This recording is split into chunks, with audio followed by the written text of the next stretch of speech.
Bem, boa noite a todos, sejam muito bem-vindos, que bom que hoje é quinta-feira, estamos juntos novamente, mais uma vez estamos aqui no ar, quero agradecer a Nessi, a gente está junto, tem algo que hoje a gente quer trazer para vocês, até eu disse que a gente tinha uma surpresa para hoje, a gente quer falar mais sobre algo que a gente quer trazer para vocês, então sejam muito bem-vindos, por favor, as pessoas que já estão aí, eu vi que o Márcio já está aí, dá um ok para a gente se o som estiver legal, se tiver tudo ok.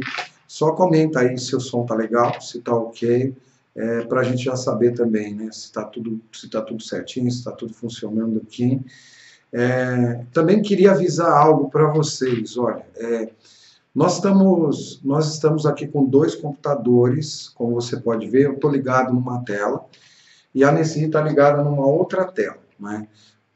E por que isso? Porque a gente quer poder pegar o máximo de questões, de perguntas. Som ok, obrigado, viu, Dani? Daniela Oliveira, obrigado. Andressa Neca, linda, obrigado, boa noite, seja muito bem-vinda. Então a gente nós estamos acompanhando com 2 computadores aqui, porque a gente quer pegar o máximo de comentários, a gente quer poder responder a esses comentários também e trazer algumas informações que a gente entende que vão ser muito importantes para essa noite. Mas há algo agora que é talvez assim muito mais importante, que é a sua participação. É você que dá o tom da live, é você que nos ajuda com seus comentários, é você que nos ajuda trazendo questionamentos, é você que vai fazer com que a gente possa, desse lado, se esforçar ao máximo e trazer o nosso melhor, né? Então a gente sempre traz o nosso melhor. David, seja bem-vindo, boa noite. E queria dizer também o seguinte, né? Em nossa live passada, teve uma pessoa que acompanhou a nossa live passada, que foi a Fátima, né? E ela comentou, esteve comigo nesse final de semana, e ela comentou o seguinte, ela disse assim, nossa, fiquei tão triste, tão chateada, perdão, porque eu estava acompanhando e eu fiz uma pergunta e você não respondeu, você nem me viu ali. Não são todos os comentários que aparecem para a gente que está aqui desse lado, né? A gente não tem acesso a todos os comentários, seria ótimo se a gente pudesse ter acesso a todos eles. Por isso a gente está fazendo com 2 computadores, para a gente ver se a gente consegue pegar o máximo de comentários possível.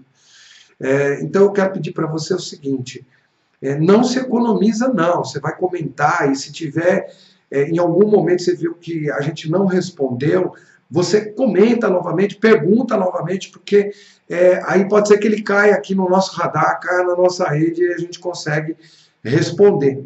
Queria também te pedir algo, né, na abertura deste trabalho. Eu considero esse trabalho muito importante, eu acho que essa live de certa forma, uma continuidade da última que onde nós falamos sobre o jogo da baleia azul, os jogos da internet, e falamos também dos 13 porquês, que é aquela série da Netflix. Ali a gente já trouxe muito material, a gente já trouxe muita coisa, mas a gente sentiu que tinha muito mais coisa para a gente falar, né? Então, nesta noite, nem dei a palavra aqui para a Nessi ainda. Nessa noite, a gente quer trazer muito mais coisa ainda, a gente tem muito mais coisa para trazer. Tem uma série de questionamentos que foram colocados para a gente, que a gente vai responder. Tem um caso que veio para mim inbox, e esse caso é um caso grave, eu vou comentar esse caso aqui. Eu vou omitir a pessoa, vou omitir o nome da pessoa, porque ela pediu que fosse omitido o nome dela, então a gente vai omitir o nome.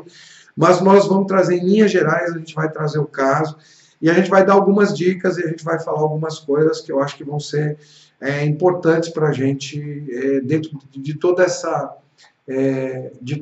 temática que a gente vem trabalhando, né? Então, quero passar a palavra para a Nessi agora, para ela dar uma boa noite, falar algumas coisas com vocês, e aí a gente já vai abrir aqui o nosso tema de hoje, trazendo muita coisa aqui. Dani, seja bem-vinda, Márcio, seja bem-vindo, todos vocês sejam bem-vindos aí.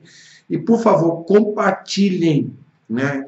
Curtir é legal, mas quando você compartilha, você consegue passar aí essa informação e consegue passar essas informações para frente. Então, o compartilhar é muito importante nesse momento. passar para a Nessi, fiquem com ela aí.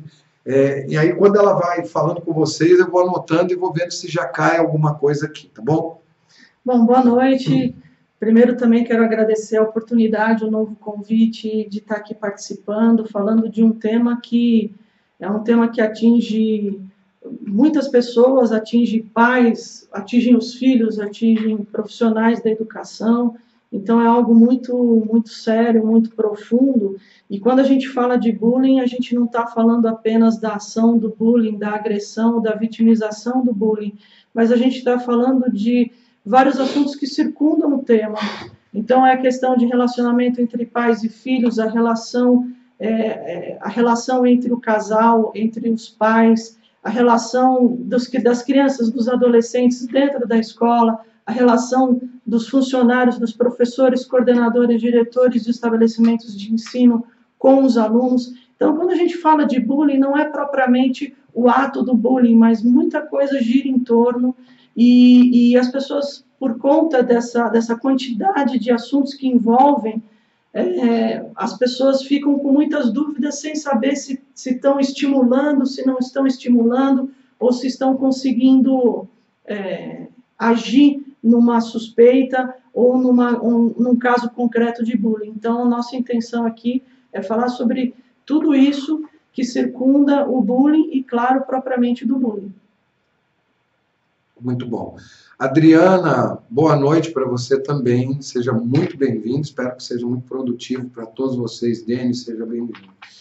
Bem, eu quero abrir com alguns questionamentos que as pessoas trouxeram. Eu acho que a gente já pode começar a responder algumas coisas, né? Eu acho que... e queria avisar vocês também... Perdão. Queria avisá-los também que nesta noite a gente vai ter um depoimento de uma mãe, e aí eu quero agradecer muito a Andréia Carneiro Guerra. A Andréia é uma artista plástica, uma artesã, ela tem uma empresa chama Canto da Mata, e é uma estudante também de psicoterapia, está estudando nesse momento, mas ela vem hoje falando como mãe para a gente, o impacto que ela sofreu. E eu pedi esse depoimento exatamente para que a gente possa fazer talvez um exercício hoje, né, Nessi? Um exercício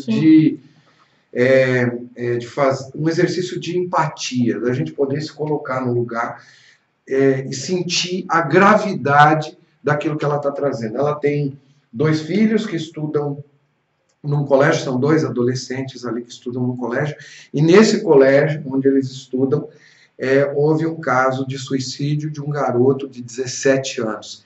Então a gente falava sobre esse tema e falava da importância desse tema, né? Falava sobre a dificuldade que existe hoje em nós, enquanto pais, da gente acompanhar os nossos filhos. Eu falo dos perigos que rondam a nossa casa em silêncio, é isso que a gente vai falar hoje, mas a gente vai falar também sobre essa questão de, será que a gente não está perdendo os nossos filhos, né? Sim. Então a gente vai trazer esse depoimento que eu acho que vai ser bem importante para a gente. Só quero citar uma coisa que eu acho que foi legal na última live e lembrar isso. Que os nossos pais antigamente falavam para a gente de determinados medos que eles tinham e colocavam aquela figura do cara que vendia doce na porta da escola. E o que eu citei hoje é que as crianças elas carregam na mão, né? O perigo está na mão das nossas crianças. Então, cuidado que a gente tem que ter e tomar com isso. Quero pedir para vocês o seguinte, por favor, continuem compartilhando. É importante que você compartilhe para a gente levar essa informação para o máximo de pessoas, né? Anessi, a gente tem alguns questionamentos ali. A gente está aqui com alguns questionamentos anotados, está aqui na nossa frente, nós temos uma folha aqui, e aí eu quero abrir falando de um questionamento que foi trazido para a gente hoje. Esse questionamento veio da Larissa Campos, então a Larissa Campos colocava algo para a gente que eu acho que é interessante, já para a gente começar a comentar. O que ela disse é o seguinte, a gente vive um momento hoje em que talvez assim, o mais importante nesta hora seja a gente poder criar uma relação de confiança com os nossos filhos. Então a pergunta que ela fazia era nesse sentido, e ela pediu para que a gente comentasse exatamente isso. Como é que a gente vai abrir essa relação de confiança com os nossos filhos, né? Então, eu queria te ouvir um pouco em relação a isso. Como conquistar a confiança dos nossos filhos, né? Quero te ouvir porque eu acho que a gente consegue alinhar os nossos pensamentos e talvez assim a gente consiga criar uma sinergia muito maior e oferecer para eles muito mais condições aí agora, né? Algo que a gente conversou no outro encontro que nós tivemos, que eu acho que vai muito ao encontro do que a gente fala hoje, né? A gente não pode esquecer nunca que os nossos filhos, eles têm uma construção de personalidade, uma construção emocional, e eles vêm fazendo essa construção, e talvez quando eles atinjam a adolescência, seja o período onde essa construção seja mais delicada, onde ela seja suscetível de vários perigos. Então, quando a gente fala numa relação de confiança com os filhos, eu acho que a gente tem que, algo que eu repeti várias vezes naquele outro encontro, que é a questão da escuta, desculpa, da escuta atenta e do olhar atento. Eu acho que, em primeiro lugar, a escuta e o olhar dos pais em relação aos filhos devem ser atentos, porque muito do que acontece com os nossos filhos é tudo muito silencioso e tudo muito invisível. E é aí justamente que mora o perigo, porque às vezes a gente passa desapercebido, não percebem algumas mudanças de comportamento que são sintomas de que algo está acontecendo. Então, quando a gente pratica esse olhar atento, quando a gente pratica essa escuta atenta, a gente fica muito mais propenso a descobrir o que está acontecendo no universo do adolescente e do nosso filho. E entender que também, assim, porque muitos pais falam, mas quando você fala de ter uma escuta atenta, eu fico logo pensando que eu chego tarde do trabalho, aí eu tenho uma série de coisas para providenciar, já estou cansado. Mas aí eu acho que cabe uma questão interessante, que é o seguinte: o mais importante numa relação com seus filhos não é a quantidade do tempo que você passa com eles, mas a qualidade. Então, se você fica um tempo, mesmo que seja no seu entender curto, mas se há qualidade nessa relação, você consegue captar o que está acontecendo com o seu filho, o que está acontecendo com a sua filha, e principalmente, né, entender que nessa relação não cabe você adotar uma postura de ser o melhor amiguinho, né, de dizer, até às vezes alguns pais têm uma postura de falar como se fosse criança, falar como se fosse adolescente, imitar o comportamento da faixa etária dos filhos, para que eles se sintam à vontade. Mas, às vezes, o que o filho precisa é perceber que ele tem um pai, ele tem uma mãe, que é o que na antroposofia se chama de autoridade amada, né? Então, os pais, eles devem ser uma autoridade, mas eles devem exercer essa autoridade com amor. E esse amor, ele vem justamente dessa escuta atenta, desse olhar atento. Então, eu acho que a relação de qualidade com os filhos começa nesse sentido, de você ter muito diálogo, mas sempre preservando cada um no seu lugar, para ser uma relação onde não haja, inclusive, o que é muito perigoso, inversão de papéis, né? Então, eu acho que é por aí. E aí eu quero pegar um outro lado também, que eu considero importante, né? O pessoal que está curtindo o vídeo, curte mesmo, mas compartilha também, né? Continua compartilhando para a gente alcançar o maior número de pessoas possível. Quer dizer o seguinte também aqui, a professora Bárbara colocou algo e a gente já vai falar sobre isso também. Professora, seja muito bem-vinda, que outras professoras tenham essa atitude também, essa preocupação de se colocar desta forma. Gostei muito do que você falou e vou comentar num instante, eu já vou comentar isso. E queria colocar aqui, então, uma outra questão que eu considero importantíssima também. Não podemos esquecer que nós somos os grandes e eles são os pequenos dentro desta história. Dentro das constelações, nós falamos várias vezes sobre isso. E eu acho que tem uma outra coisa aqui que, dentro dessa história de que eles são os grandes e que nós somos os pequenos, né? que nós somos os grandes e eles são os pequenos, tem uma coisa que a gente tem que pensar também, que é o seguinte: o quanto a gente deve estar consciente do nosso papel. Quanto mais consciente a gente tiver do nosso papel, muito melhor vai ser. Sim. Ou seja, os nossos atos, a nossa ação conta muito. E tem uma coisa que eu citei na outra, que é o exemplo, essa autoridade, porque você tem duas formas de conseguir autoridade, né? Uma forma que você tem de conseguir autoridade é com a opressão ou a pressão. Isso você consegue autoridade. A hierarquia já nos dá uma autoridade. Então nós já temos que tomar a autoridade que a hierarquia nos dá. E fora isso, uma outra coisa que faz um efeito danado, né? Dentro da autoridade amada, que a Alice falou, que na antroposofia a gente fala muito da autoridade amada, é o exemplo. Ou seja, por que eu disse para você estar muito mais consciente? Porque quanto mais consciente você tiver dos seus atos, das suas atitudes, da sua forma de pensar, da sua forma de enxergar o mundo, muito melhor vai ser também os exemplos que você vai trazer. Porque aí sim você vai trazer exemplos que são muito mais, talvez muito mais assertivos, muito mais eficazes e eficientes dentro dessa história. Né? Então, eu penso sempre nos nossos atos, na nossa atitude. E tem uma coisa que talvez valha a pena a gente citar também, é o seguinte, né? A gente vive um momento, e aí eu queria pegar o que a professora Bárbara disse aí, né? Os pais não estão acompanhando seus filhos no mundo virtual, e nós não devemos fechar os olhos para isso, né? Essa questão de estar consciente das coisas que a gente faz, ela faz com que a gente possa, de fato, criar um caminho de uma via de mão dupla, ou seja, a gente acompanha os nossos filhos e chama os nossos filhos para nos acompanhar. Eu acho que é por aí que a gente ganha essa confiança. Tem algo mais que você queira falar, algo mais que você queira colocar? Eu vi que você anotou aí do Colégio Monte Castelo, que está com a gente. Muito obrigado. Eu sei que vocês já vêm nos acompanhando. Então, muito obrigado pela participação nessa noite. E a gente vai falar de algo muito importante daqui a pouco. Foi uma questão que o Salgado nos colocou, o Luiz Gabriel Salgado nos colocou. Eu só queria pontuar exatamente isso, que o colégio disse que eles estão trabalhando com o tema do cyberbullying, e aí é só pontuar que a gente vai abordar todas essas questões que envolvem o bullying propriamente dito, o cyberbullying, então a gente vai falar sobre isso, sim. Bem, não sei se a gente respondeu adequadamente para você, Larissa.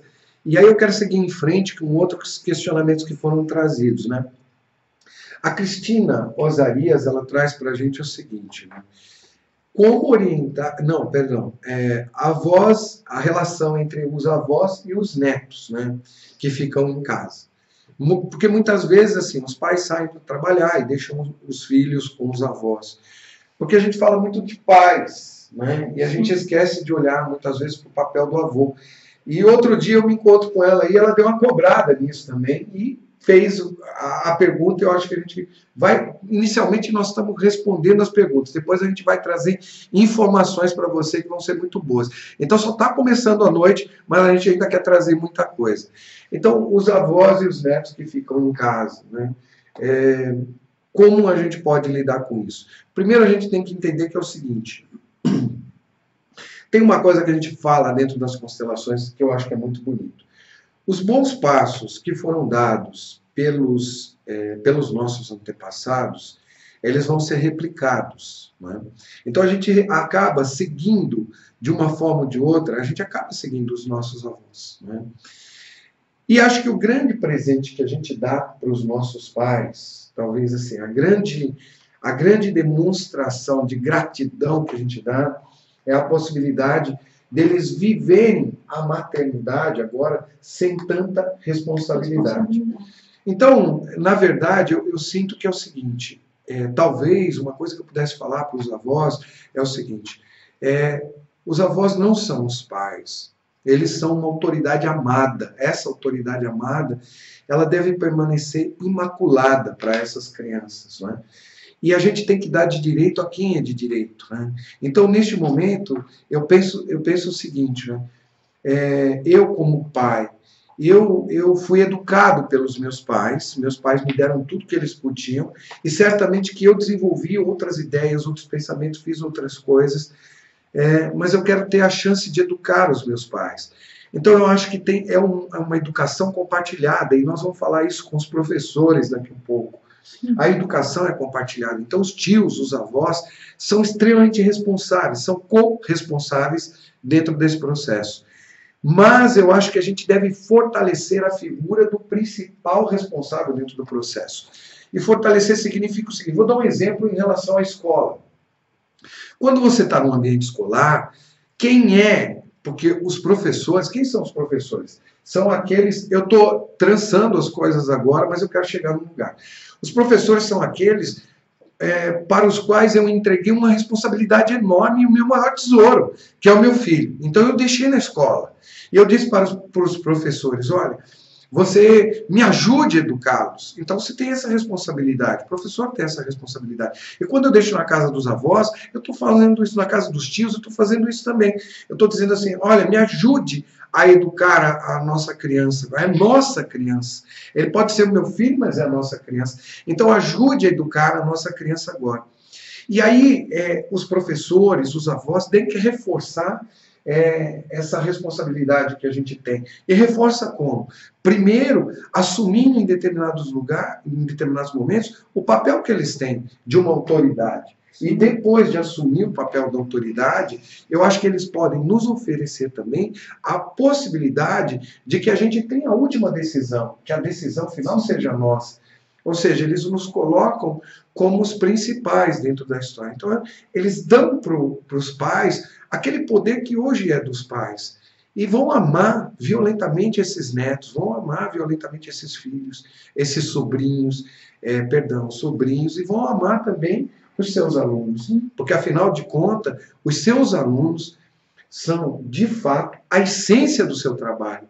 Se esses alunos não existirem, seu trabalho não existe. Sim. Então ele está colocando um amor primeiro sobre ele e depois um amor sobre a criança. E eu acho importante o papel dos avós em relação aos netos, porque a gente não pode se esquecer de algo, né? A gente não pode se esquecer de que os avós, os nossos pais, eles possuem muito mais experiência do que a gente. Então eles conseguem perceber coisas que às vezes a gente não consegue perceber, por conta da experiência de vida, por conta de vivências como pais que já foram. Então, é preciso que haja também esse diálogo e essa interação entre filhos e pais, eu digo os avós, né, das crianças com os seus filhos e vice-versa, haja um diálogo nesse sentido de que os avós podem contribuir muito observando os comportamentos, observando o que acontece com a criança e com o adolescente e poder passar isso para os pais, né, dessa criança, desse adolescente. Então, o papel dos avós é um papel fundamental na educação, onde existe uma relação de amor muito intensa, como o Frois mesmo disse, e a gente não pode deixar de olhar para as coisas que os avós pontuam, porque muitas vezes eles estão pontuando algo que eles já, por coisas que eles já passaram, né? Então, é muito importante que a gente olhe para isso. E perceber também que, às vezes, os netos, em relação aos avós, possuem uma relação também intensa, por conta da idade, por conta da experiência, e os avós são uma grande referência para os filhos e para os netos, né? Então, esse trabalho, esse acompanhamento que pode ser feito em conjunto com os avós e com os pais, sim, a criança vai se sentir muito mais olhada, muito mais acolhida com essa relação. Então, os avós têm um papel fundamental nessa relação e nesse alerta do comportamento dos filhos. Muito bem, eu quero pegar algo que está chegando a quente. Você pegou aí também, né? Eu quero pegar algo que está chegando a quente aqui. Primeiro, dizer o seguinte, que a professora Bárbara acabou de postar algo aí para a gente, e eu acho que é isso mesmo, né? Eu acho que os educadores reforçam o papel dos pais. E tem algo que é legal agora eu citar também, e se você quiser complementar, é o seguinte, né? tem algo que a gente fala dentro dos nossos treinamentos. Aliás, assim, a gente tem um treinamento que é maravilhoso, que é o Leader Training, o LT, e se você não passou um dia, passa, porque isso vai te ajudar a se conhecer. Quanto mais a gente se conhece, mais consciente a gente fica, mais presente a gente fica e mais fácil é para a gente se posicionar e fazer as coisas que a gente precisa fazer. E aí tem uma coisa que eu sempre digo dentro desse treinamento, é o seguinte: a gente só dá o que a gente tem, a gente não pode dar o que a gente não tem. E nós, pais, vivemos uma dificuldade muito grande hoje em acompanhar a velocidade das informações, a velocidade do mundo. Então, quanto mais próximo a gente estiver dos nossos filhos, melhor, né? Então, quanto mais próximo a gente estiver deles, melhor vai ser.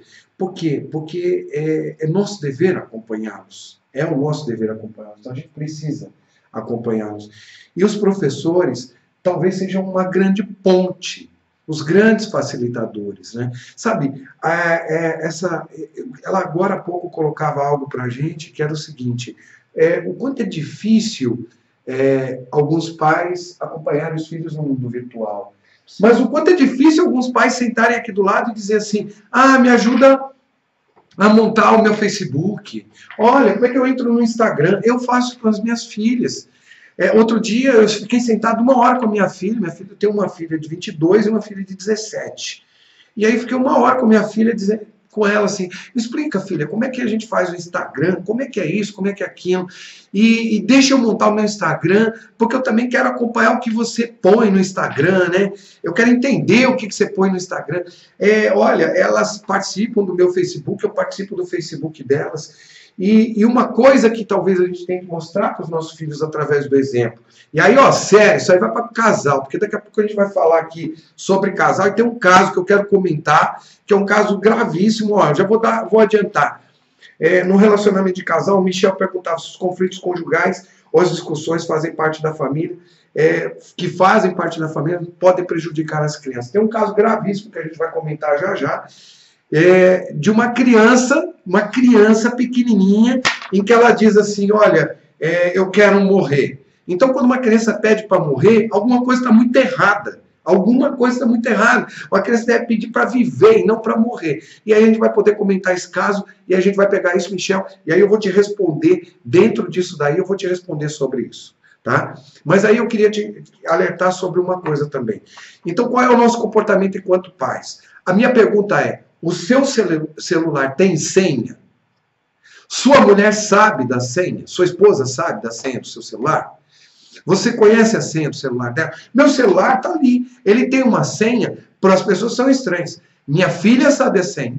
As duas sabem a senha. As duas sabem a senha. Eu sei a senha delas, elas sabem a minha senha, porque a gente não tem nada para esconder para ninguém. Né? Então, se você tem uma coisa aqui que você não deixa mostrar, não deixa de jeito nenhum, aí é complicado. Então, quais são os passos bons que a gente está dando, que a gente está dizendo para eles sigam esses passos? Então, mais do que nunca, é a gente olhar para a gente também e saber o que é que a gente está fazendo. Né? Sim.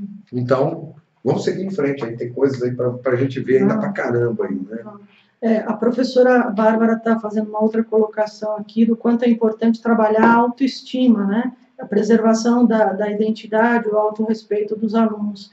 Sim, porque essa questão de autoestima, de autorrespeito, de autoimagem, é algo que o aluno ele traz da casa dele. Então, se ele vivencia uma dinâmica familiar onde ele tem uma relação opressora, uma relação onde a autoestima dele é minada o tempo todo, ele vai levar isso para o ambiente escolar. Ele vai levar isso para todas as ações da vida dele. Né? E o mais interessante, são coisas tão profundas e tão graves que a pessoa leva para o resto da vida. Então, a gente vê adultos carregando questões que foram determinadas lá atrás, quando ainda crianças dentro do ambiente familiar ou do ambiente escolar, dizendo respeito especificamente à autoestima e à autoimagem.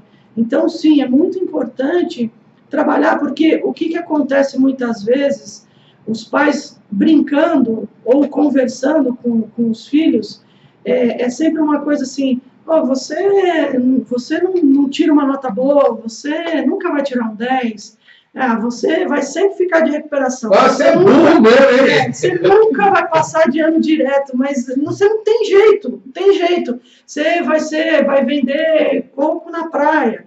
Então, são coisas que vão sendo faladas, e é por isso que a gente tem que ter sempre um olhar atento, porque os pais são grandes referências para os filhos. E, às vezes, a maneira como é colocado isso, e com a frequência em que é colocado, a criança passa a acreditar, né? E aí é um efeito dominó, porque ela vai levar isso para o ambiente escolar dela, e isso acaba gerando os casos de bullying também, que é o que a gente vai falar mais para frente. Então, sim, a questão de se trabalhar a preocupação da escola, em se trabalhar autoestima e autoimagem das crianças e do adolescente é importantíssimo para que ele se fortaleça nas suas relações. Sim, perfeito. Olha, tem um outro questionamento que veio da Andréia Carneiro Guerra. Ela fez um outro questionamento para a gente assim: como orientar os nossos filhos a reagirem no mundo? Michel, você vai ter sua resposta já, dentro desse caso que eu vou comentar. Daqui a pouco eu venho com um depoimento. Para você que está chegando na nossa live aí agora, nós vamos colocar um depoimento daqui a pouquinho da Andréia Carneiro Guerra, que foi a mesma que fez esse questionamento para a gente aí agora. Uma criança se suicidou, né, um jovem se suicidou na escola onde os filhos dela estudam. E eu queria ouvi-la como mãe, para a gente saber o que uma mãe sente, o que uma mãe pensa nessa hora, como é que a mãe vê essas coisas nessa hora. E para os alunos que estão nos assistindo aí hoje também, a gente vai falar algumas coisas para vocês já, a gente vai estar tocando nesse ponto, né? Então daqui a pouquinho a gente vai falar sobre isso. A gente vai anotar sua questão aqui, Juan. Juan Alves acabou de colocar uma questão para a gente vai anotar essa questão e daqui a pouco a gente vem comentando, tá? E aí, então, vem o depoimento desta mãe, que tem filhos numa escola em que alguém tirou a sua própria vida, que o jovem tira a sua própria vida, se suicidou. E na sequência, eu quero comentar de um caso que talvez a gente possa trabalhar muitas coisas de relacionamento de casal, principalmente de relacionamento de casal. Tá bom? Então, vamos colocar o depoimento? Vamos colocar o depoimento agora. Quero agradecer muito, eu quero agradecer muito Andréia Carneiro Guerra. Como eu disse, você que está chegando aí agora. Ela é uma artista plástica, uma artesã, tem uma empresa, chama Canto da Mata. E no momento que eu pedi esse depoimento para ela, enquanto mãe, como é que ela sentiu tudo isso, né? Ela, na mesma hora, ela atende, ela manda o depoimento dela. Muito obrigado, André, mas muito obrigado mesmo. E assim que a gente terminar o seu depoimento, assim que a gente terminar o depoimento que você está trazendo aí, a gente vai colocar também, vai responder a questão que você já tinha deixado na página hoje, tá bom? Então vamos para o depoimento dela.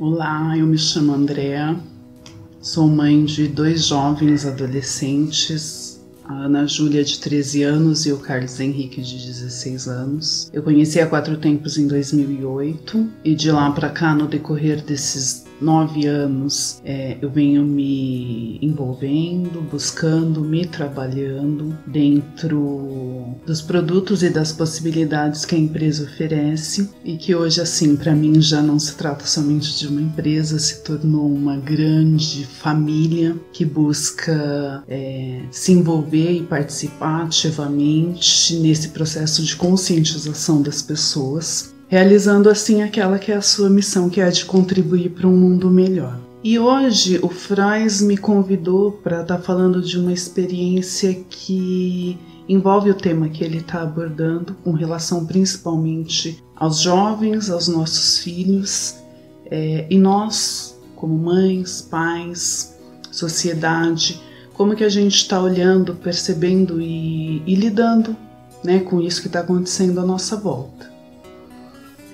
Há 3 semanas atrás, nós fomos, assim, literalmente quebrados com a notícia de um garoto de 17 anos que frequentava o mesmo colégio que os meus filhos frequentam e que atentou contra a própria vida. Um garoto bonito, inteligente, numa condição social considerada boa, mais que mergulhado nas suas questões, nas suas dores, nas suas aflições, não deu conta. E nesse momento é inevitável que eu, como mãe, não me coloque no papel dessa mãe.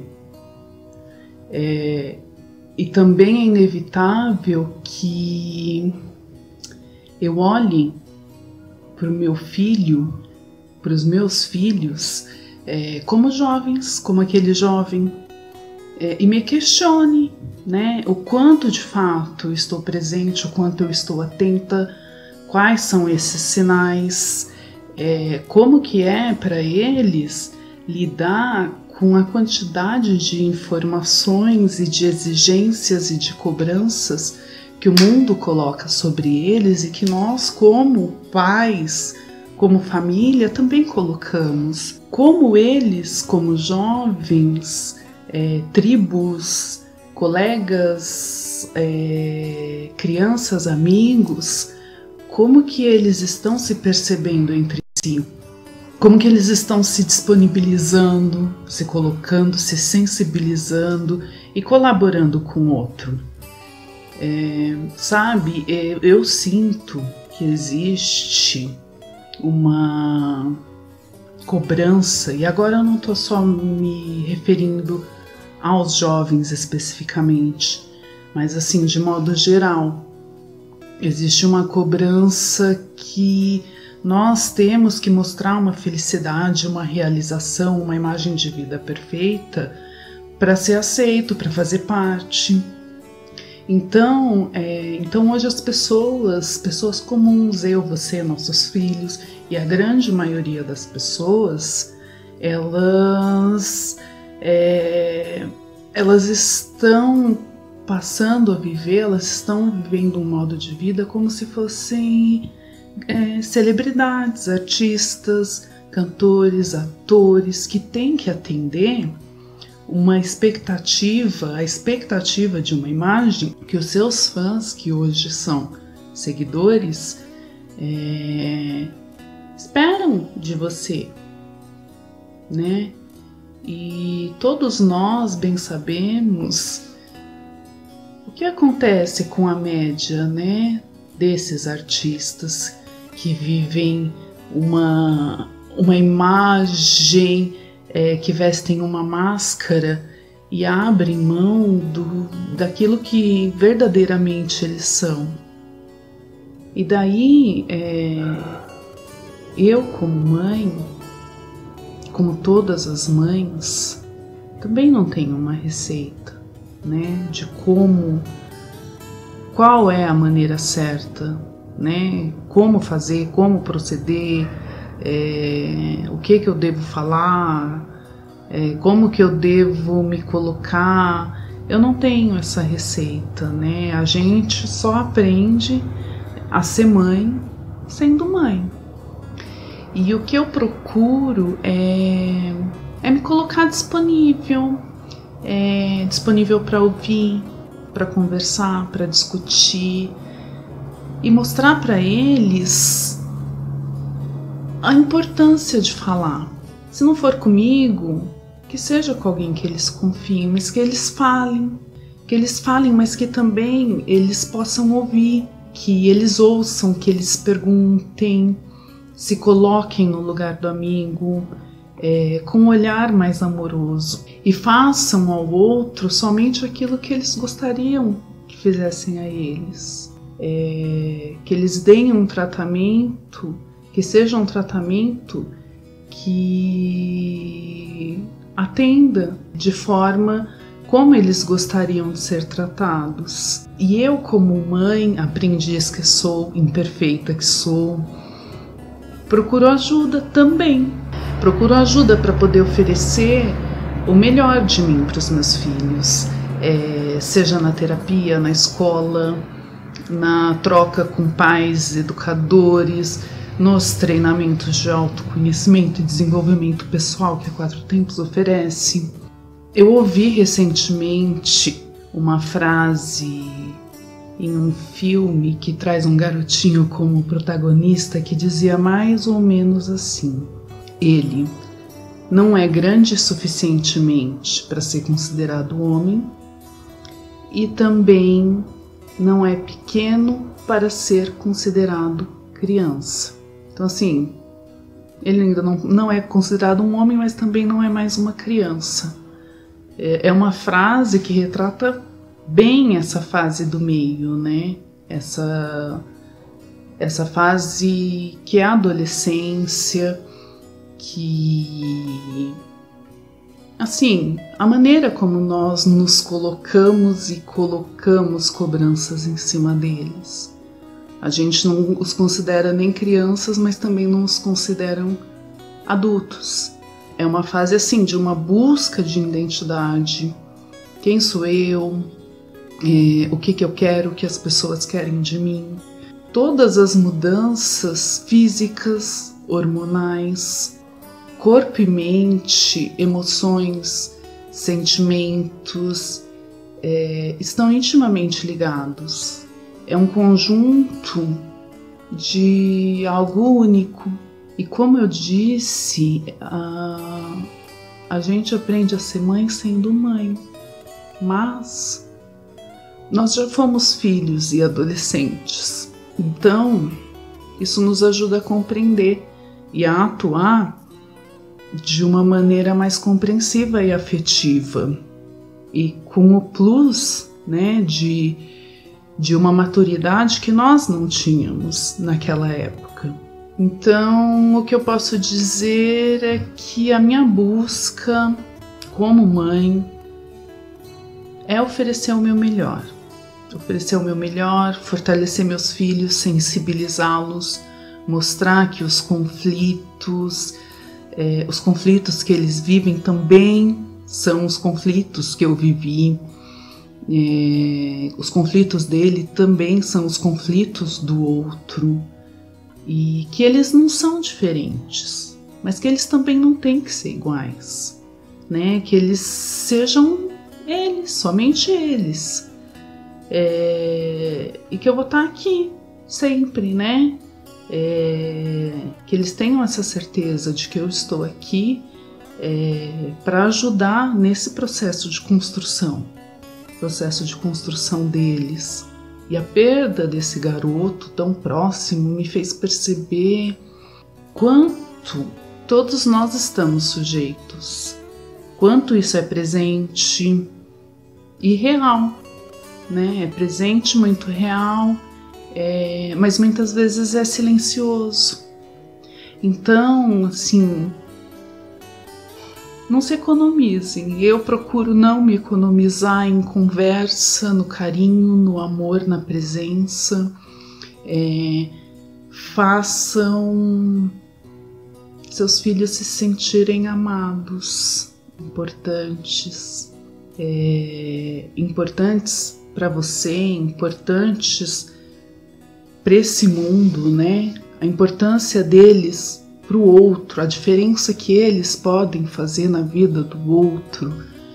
E muitas vezes um não com amor, ele ajuda muito nessa certificação de se sentir importante, né?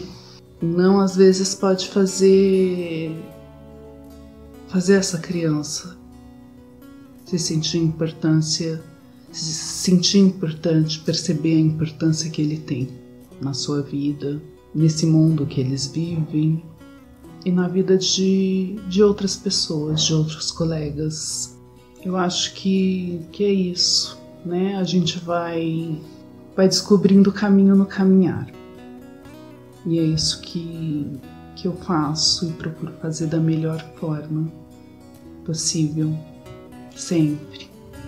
Então, assim, obrigada, Profraz, obrigada a vocês que me escutaram um pouquinho.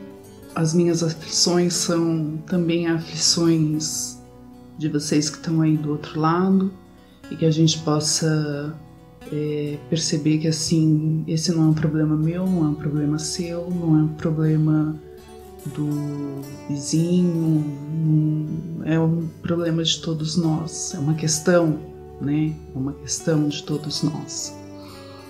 e que a gente pode se ajudar muito, inclusive através desse meio, dessa troca.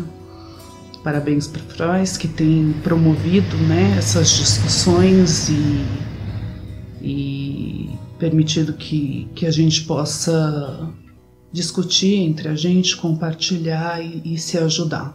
Não só nesse tema, como em outros muitos temas, né, que ele vem trazendo para serem abordados.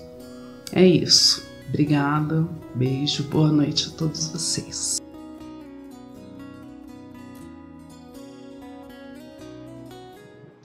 Bom, mais uma vez quero reiterar meu agradecimento. Muito obrigado, viu, André? Obrigado mesmo. A gente anotou algumas coisas aqui na medida em que você ia colocando algumas coisas que a gente quer pegar. Quer começar aí dentro das coisas que você colocou? Né? Algo que me chamou muita atenção, que a Andréa mencionou, é a questão da preocupação com a nossa responsabilidade em relação à maternidade. E, de fato, não há um manual escrito de como ser a melhor mãe ou o melhor pai, né? A gente vai aprendendo na prática. Mas aí a gente sempre esbarra nesse ponto. Tudo depende da intenção que a gente coloca na relação que a gente estabelece com os nossos filhos. Então, se eu coloco uma intenção de ser uma mãe responsável, de ser uma mãe atenta, utilizando o meu papel como autoridade, como mãe, e orientando os meus filhos, eu vou ser uma boa mãe. Mas se eu exercer o meu papel como mãe de uma maneira não atenta, inclusive como o Juan Alves disse, que é um aluno, é um jovem, é um adolescente, que ele percebe que muitos pais estão longe dos filhos, longe do alcance do que os filhos fazem, aí a gente acaba não sendo uma boa mãe, um bom pai, porque na verdade a gente oferece a possibilidade, a gente oferece a orientação para eles, e a gente sempre procura fazer o nosso melhor, né? Então, eu acho que a questão aí que a Andréa colocou, muito bem colocada, é essa questão do quanto a gente coloca a nossa intenção na nossa responsabilidade, do nosso papel, né? Isso, para mim, é assumir o papel de mãe, não é assumir um papel de coadjuvante na vida do nosso filho, né? Ou de depositar toda a responsabilidade na escola. A gente tem um papel muito forte, o papel principal com relação aos nossos filhos. E quando a gente assume isso, a gente exerce o nosso papel da melhor forma. É o caso de compartilhar. E aí também tem um outro elemento que no depoimento dela, que aparece, que é muito bonito, que assim, ela deixa claro aquilo que eu falei, né? A gente só dá aquilo que a gente tem. Isso, muito embora, talvez para algumas pessoas digam assim, tá vendo? Então eu não tenho, eu não posso dar. Mas nada impede você de buscar, né? Muitos pais, o que eles fazem? Eles procuram empurrar os seus filhos, dizem assim, olha, vai lá, eu vou levar meu filho tem problemas, preciso levar meu filho agora para um lugar porque meu filho tem problema, meu filho é rebelde, meu filho é isso, meu filho é aquilo, e é como se ele não tivesse parte nesse Nunca processo. Imaginei que meu filho fosse ter um problema. Exato. Né? Não sei de onde vem isso. Não sei de onde vem. E aí eu quero pegar o que o David Sobral acabou de colocar aí. Muitos filhos estão reclamando com os próprios pais que assim, meu pai não descola da tela do celular, meu pai fica preso na tela do celular. E a gente, enquanto filho, eu acho que a gente tem assim também, tem um movimento que a gente pode fazer. Então, respondendo uma coisa sua, eu acho que tem um movimento também que a gente pode fazer, que é em direção aos nossos pais também de uma forma muito significativa. E a gente que é educador, a gente tem que oferecer isso para as crianças. A possibilidade, e aí que entra o papel do professor, a possibilidade de que a criança tenha uma condição de saber que muitos pais não vão conseguir acompanhar, ou que muitos pais vão se deslumbrar com essas novas tecnologias. Então é um caminho é uma via de mão dupla, não dá para fazer diferente.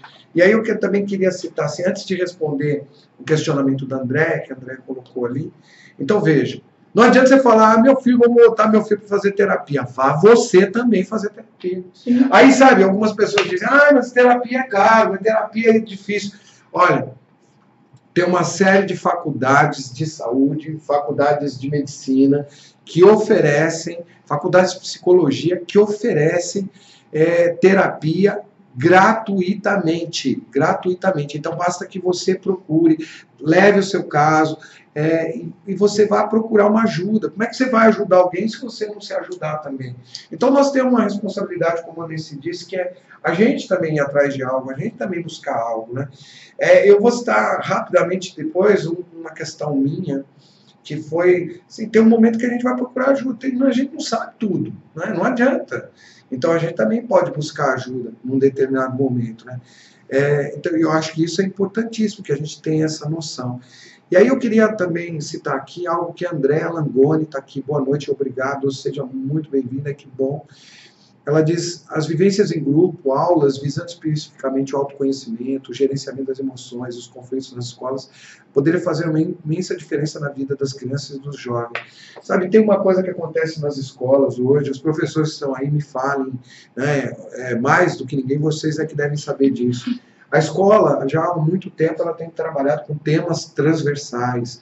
E o que são temas transversais? Um professor, talvez ele tenha que ter em mente hoje a responsabilidade que ele tem. E uma das coisas que a gente vem fazendo ao longo desses anos, trabalhando com as escolas, com os professores, o que a gente tem feito é dizer para o professor que ele talvez essa grande ponte que a gente precisa para um futuro melhor, não é?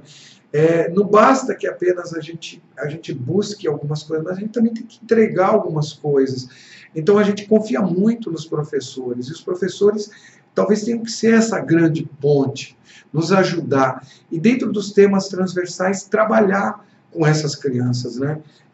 Oferecer para essa criança uma possibilidade de um acolhimento diferenciado, de uma visão diferenciada. E mais uma coisa sobre o depoimento da Andréa, né? É impossível que ninguém tenha notado nada de errado com aquele garoto. É impossível. Em algum momento ele deu uma pista, em algum momento ele mostrou algo, em algum momento ele fez algo que fez com que essa atitude dele aparecesse. Então alguém estava fora naquela hora. Os pais estavam fora, a família, os professores, os educadores de uma forma geral estavam fora. E os amigos também. Porque quando falar de bullying, nós vamos falar dos amigos também. O tempo passa muito rápido aqui e aí fica difícil para a gente responder de tudo, né? E daqui a pouco eu vou te responder. O Luiz Gabriel Salgado me fez uma pergunta, eu vou responder sobre isso. Então, o que eu vou falar agora? Né? O que eu vou responder para ele daqui um pouquinho? Como os adultos, os educadores... A Nessi já deu uma pista disso, né? Ela já deu uma introdução. Como ou qual é o momento em que eles, de repente, eles, de certa forma, começam um processo de bullying, né? Então a gente já vai falar mais sobre isso. E aí eu queria responder o seguinte, a Andréa, a mesma que deu o depoimento para a gente, ela colocou o seguinte: como é que a gente vai orientar os nossos filhos a reagirem frente à violência, né? A violência que acontece dentro da escola, né? O papel que eles cumprem dentro da escola, porque tem uma coisa que acontece com o jovem, né? O jovem, se num determinado momento ele tem uma atitude que é uma atitude contrária àquela que o grupo está tendo, né? Se ele tem em algum momento um movimento que é um movimento contrário ao grupo, ele corre o risco de passar pelo maior sofrimento que o ser humano pode passar, que é o isolamento, que é a exclusão, né? Então, ele, muitas vezes, o que ele faz ele reage à violência com a violência. E acho que uma coisa que a gente pode oferecer para os nossos filhos, né, e isso vem de dentro da nossa casa, é mostrar que a hierarquia é importante. A gente está vivendo um momento hoje onde a gente está perdido enquanto sociedade. Por que a gente está perdido? Porque a gente olha para aqueles caras que a gente deu na mão deles o destino de um país, e aí, de repente, eles fazem o que fazem. Então, se isso já está acontecendo aí, é sinal de que a nossa sociedade precisa repensar muito os seus valores. A gente precisa começar a repensar os nossos valores. Em que sentido a gente precisa repensar? Precisa repensar assim, a hierarquia ela é importante. E quando a gente fala de hierarquia, Nós não estamos falando aqui da opressão em si, mas saber que cada um cumpre um determinado papel. Então, talvez oferecer para os nossos filhos a possibilidade de que eles saibam, que efetivamente eles entendam que existe uma hierarquia e que a gente vai buscar essa hierarquia. Que a lei de Talião nem sempre é a melhor coisa que pode existir. Quem não sabe o que é a lei de Talião é olho por olho, dente por dente. Né? Que o olho por olho, dente por dente, ele leva o relacionamento sempre para baixo e nunca para cima. Né? Então, e assim a gente enfraquece o sistema como um todo. A gente acaba enfraquecendo o sistema. Então, eu acho que esse é uma coisa importante para a gente colocar agora. Né? É a gente fortalecer a hierarquia. E fortalecer a hierarquia, e a Cristina Osarias agora há pouco fez um comentário dizendo assim, então dá autoridade para os pais. Pô, legal, é isso mesmo.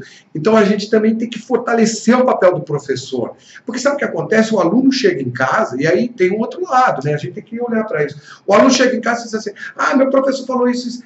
Pô, aquele cara chato, pô, não liga não, olha, tem isso, tem aquilo.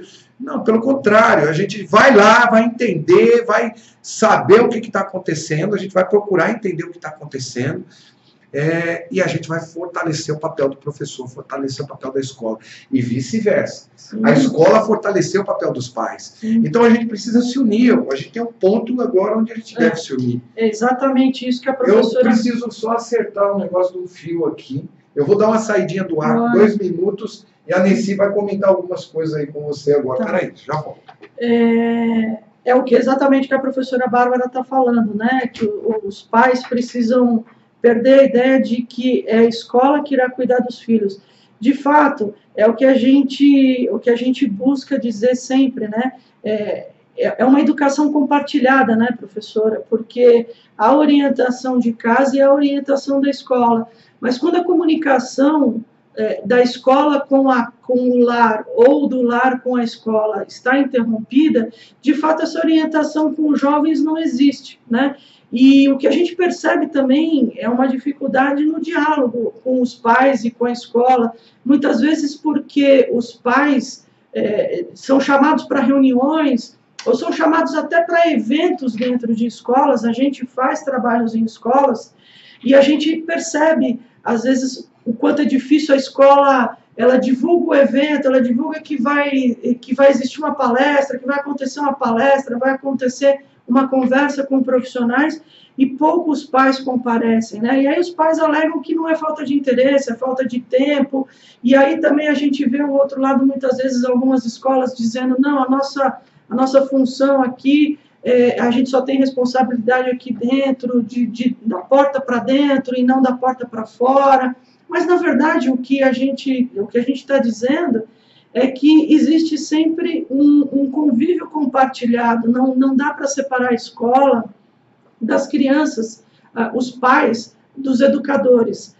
Isso tudo tem que ser compartilhado, claro, cada um no seu devido lugar, sim, mas é preciso que haja um diálogo, é preciso que haja uma comunicação muito mais frequente, muito mais eficiente, para que todas essas questões possam ser observadas. Porque muitas vezes, eu já ouvi isso várias vezes na escola das minhas filhas, eu já ouvi em reunião de pais, o pai ou a mãe fazer um comentário engraçado no seguinte sentido, que eu não sei se é engraçado, né? Mas ouve o professor falar sobre o seu filho ou a sua filha, e aí o pai e a mãe diz assim, mas espera um pouquinho, então você deve estar falando de outra criança, porque o meu filho não se comporta assim em casa, o meu filho é uma outra criança dentro de casa. Aqui na escola você está me dizendo que tem um comportamento bom, que tem isso, que tem aquilo, ou tem um comportamento agressivo, mas na minha casa é totalmente diferente.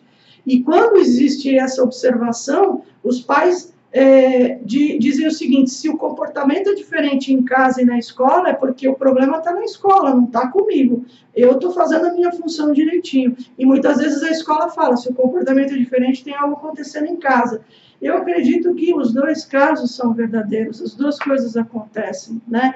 Então, de fato, é preciso que haja essa visão compartilhada da escola com os pais, para que não haja esse abismo na comunicação, né? E quem sofre com isso são os filhos. E o estreitamento desse relacionamento, né? Esse Sim. estreitamento do relacionamento. A escola, para mim, é a continuidade da minha casa, né? Então, é essa confiança que eu deposito. E acho que aqui cabe a gente colocar uma outra coisa que também é importante para a gente, que é o seguinte, talvez, como a Nessi disse, o grande ponto seja o de criar um ambiente onde a confiança possa imperar. Porque existe um jogo, né, que acontece, isso em todo e qualquer relacionamento vai existir esse jogo. Tem um jogo que é um jogo psicológico, que funciona muito, dentro dos treinamentos que a gente faz, a gente fala sobre esse jogo.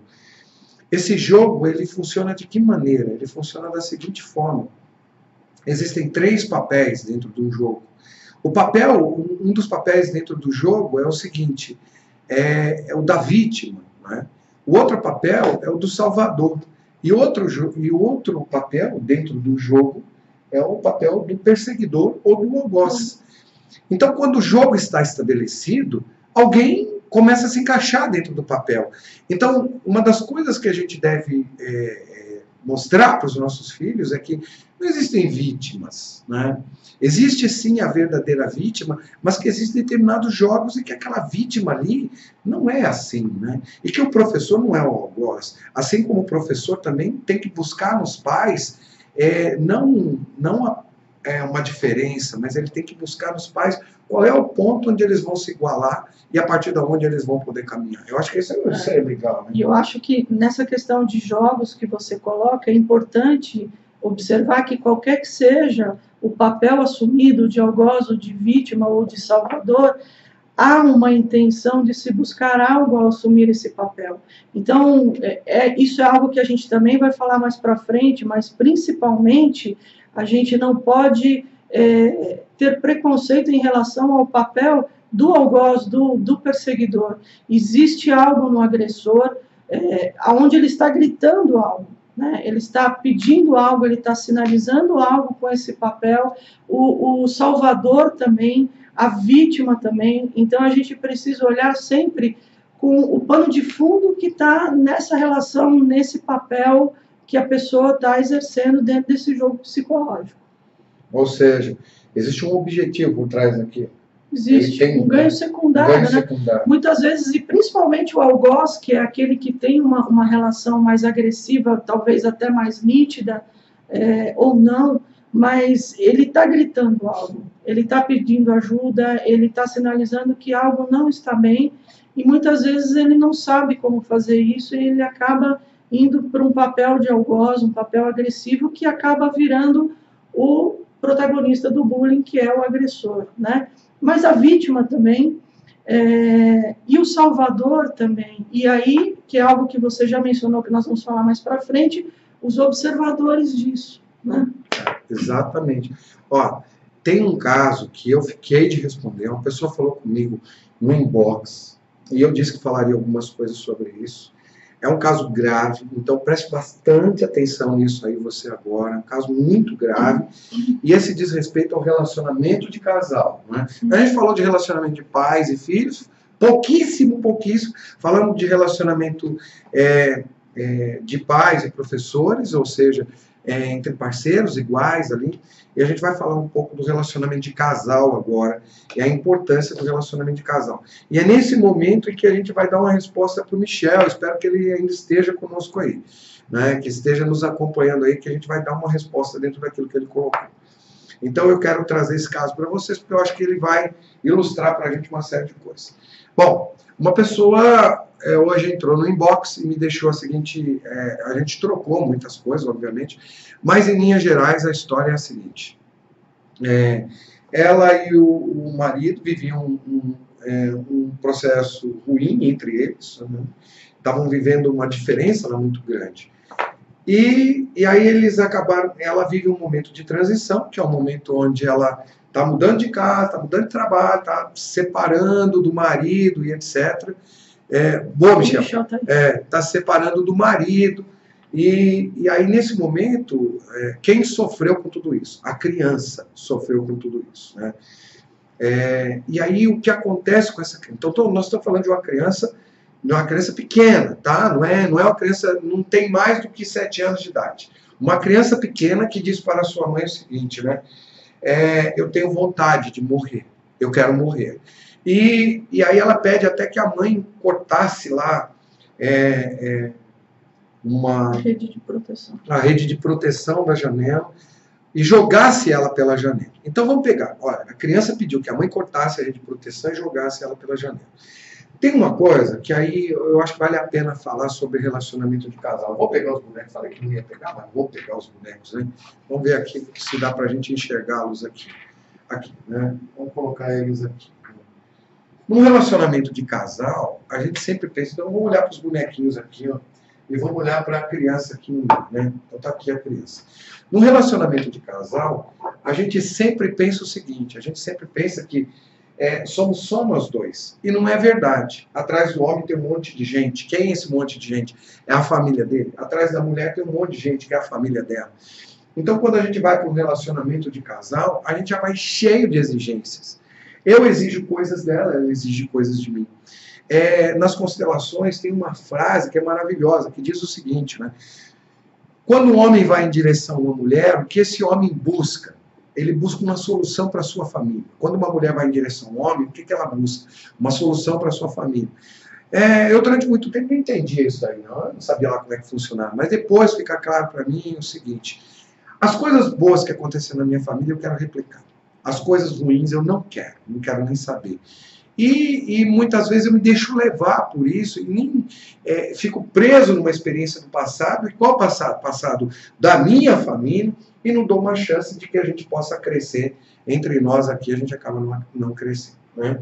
E aqui, quando a gente vem para dentro do relacionamento, então é natural que um homem e uma mulher se deem liberdade. Eles dão liberdade um para o outro. Então eles podem discutir, eles podem brigar, eles podem fazer o que quer que seja. Só que a criança, quando ela sente que tem um risco, o risco de perder a sua família, de ficar excluída, o que ela faz? Ela acaba entrando aqui no meio. E quando ela entra aqui no meio, o peso é muito grande. É muito grande. Então, muitas vezes, uma criança assume um lugar que não é o seu. E aí, Michel, rapidamente, em linhas gerais, até respondendo essa pessoa aí, que me mandou essa pergunta, ou mandou essa questão, né? Por que uma criança quer se matar? Porque ela olha para a vida e diz assim, a vida não vale a pena. Não é? E quando esta criança deveria estar vivendo o que agora? A antroposofia nos mostra que nessa primeira infância ela deveria estar vivendo as histórias boas, as fábulas, as histórias positivas. A gente deveria estar trazendo histórias positivas para ela, mas ela se vê no meio de uma discussão. Então, olha, existem discussões no relacionamento conjugal? Existe. Mas existe, da parte da gente também, uma responsabilidade. De novo, a gente fala da responsabilidade, de estar atento, de saber qual é o nosso lugar, qual é o nosso papel.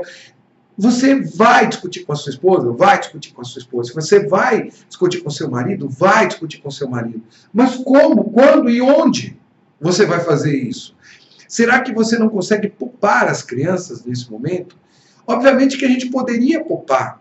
Mas então o que nos falta nessa hora? Talvez o que nos falte neste momento seja trabalhar algumas questões aqui dentro. Não é? Por que eu preciso dar uma resposta agora? Porque a gente sempre vai cair numa coisa de quem está certo. Eu estou certo ou você está certo? E o certo e o errado, eles não existem. O que existe é o papel que é sagrado de um pai e de uma mãe. E o papel sagrado de um pai e de uma mãe, quando ele se quebra, o relacionamento se quebra. Há poucos dias atrás, a gente viu uma reportagem no Fantástico falando sobre constelações sistêmicas familiares. E que os juízes estão levando isso para dentro das varas de família, quando eles estão falando de separação e estão fazendo as constelações. E a constelação vem nos mostrar o que agora? Dentro do relacionamento de casal existem coisas que são do casal, a criança não vai entender nunca. Mas se a criança se coloca no meio, ela se coloca no meio muitas vezes porque ela sentiu medo de ser excluída, de perder a família, e ela se coloca no meio também porque às vezes ela foi convidada. Então, o que muitos pais fazem? tiram do outro pai um direito de continuar, de permanecer sendo uma figura amada, uma autoridade amada para aqueles filhos. E como é que tiram esse direito da criança? Tiram o direito dizendo assim, ó, quando agem desta forma. Eu chego para a criança e falo assim, sua mãe não presta mesmo, porque a sua mãe é isso, porque a sua mãe, olha o que a sua mãe está fazendo, olha o que a sua mãe faz comigo, ou olha o que o seu pai faz comigo. Alienação parental. E aí tem uma figura que é uma figura jurídica, inclusive. Sim, né? Jurídica. Se chama... E aí eu quero que a Anice fale sobre isso. Veja, tem uma figura que é energética, né, Anice? Que é essa figura que eu estou falando. Sim. E tem uma figura que é uma figura jurídica. E é bom que a Anice nos alerte sobre isso, né? Sim. Então, fala um pouco para a gente como é isso. Então, quando o conflito existe entre o casal e existe um filho, ou mais do que um filho, né? O casal tem mais de um filho, enfim... o que acontece que também é algo que a gente ouve muito o casal falando, não, se um dia eu brigar com meu marido ou com minha esposa, nunca colocarei meu filho ou meus filhos no meio da briga, ou contra ele ou contra ela. Mas o que a gente acaba vendo é que acaba acontecendo que os pais, consciente ou inconscientemente, acabam colocando seus filhos como pivôs e como instrumentos de agressão para o outro. Então, eles usam os seus filhos para bater no outro. Para bater no outro. Então, é isso que o Freud estava falando. Então, a esposa diz assim, o seu pai é um vagabundo, o seu pai não traz dinheiro para casa, porque eu tenho que trabalhar todo dia, porque o seu pai, ele não ajuda em nada, ele não faz nada. Até pequenos comentários, como, por exemplo, ele não me ajuda a lavar uma louça, ele não me ajuda a servir o jantar, coisas nesse tipo, ou o marido falando, né, a sua mãe nunca está em casa, a sua mãe nunca faz nada, ou a sua mãe vai no cabeleireiro, fica 3 horas lá e larga vocês aqui, enfim.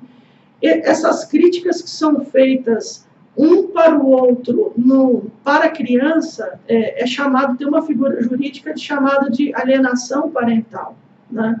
E isso envolve uma responsabilidade civil dos pais em relação às crianças, né?